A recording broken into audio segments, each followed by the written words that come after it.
বুঝিয়ে দেন পদ্মজার বিয়ে তিনি দিচ্ছেন না।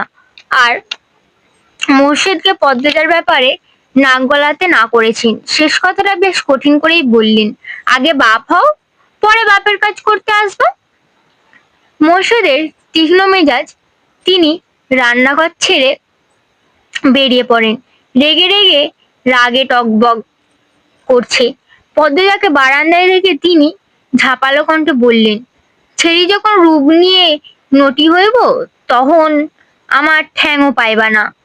এই ছেড়ি মজা বুঝবো। পদ্মজার চোখ বয়ে জল ঝরে পড়ে। হেমলতা রান্নাঘর থেকে বের হলেন মোর্শেদকে কিছু কঠিন কথা শোনাতে।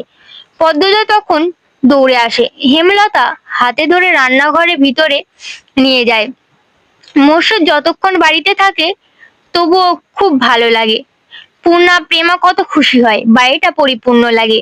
সে চায় না তার বাবা ঝগড়া করে রাগ নিয়ে বাড়ি ছেড়ে চলে যাক। হেমলতা রাগে এক ঝটকায় মেয়ের হাত সরিয়ে দেন।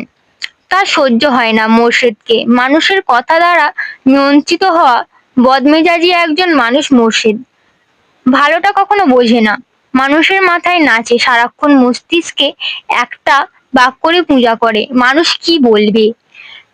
মুষলধারে বৃষ্টি হচ্ছে, মাথার উপর বৃষ্টি নিয়ে মোর্শেদ বাড়ি ফিরলেন। মুখ দেখো, বোঝা গেল তিনি খুব খুশি। হেমলতা ডেকে বলেন, 1 মাসের ঘরটা ছাইড়া লাগি ওঠার পর কিসের দরকার জন্য শুটিং করার লইগা মতব্বার বাড়ি ছাড়া খুব পছন্দ হয়েছে। বিরাট আকারের একটা টাকার অঙ্ক দেবে, মেয়র দিয়ে আসি, কথা দিয়ে ফেলেছি। হেমলতা বিরক্ত হয়ে গিয়েও পারলেন না। সত্যি অর্থের খুব দরকার। পদ্মজার সামনে ম্যাট্রিক পরীক্ষা, খুব খরচ, কলেজে পড়তে ঢাকা পাঠাতে হবে। তিনি মোর্শেদকে বললেন, টাকার ব্যাপারটা নিয়ে আমার সাথে আলোচনা করতে বলবা, নয়তো জায়গা হবে না। আরে বললাম, এখন সব গুছাই লাও। পূর্ণা আড়ালে সবটা শুনেছে। 7 দিন ধরে লিখন শাহ ও চিত্রা দেবী এই গ্রামে আছেন, অথচ দেখতে পারল না। হেমলতা যেতে অনুমতি দেননি। পূর্ণা নামের দোয়ায় খুব অনুনত করছে আল্লাহকে, যেন লিখন শাহ আর চিত্রা দেবীকে সচক্ষে দেখতে পায়। আর এখন শুনলো তাদের বাড়িতেই নাকি আসছে।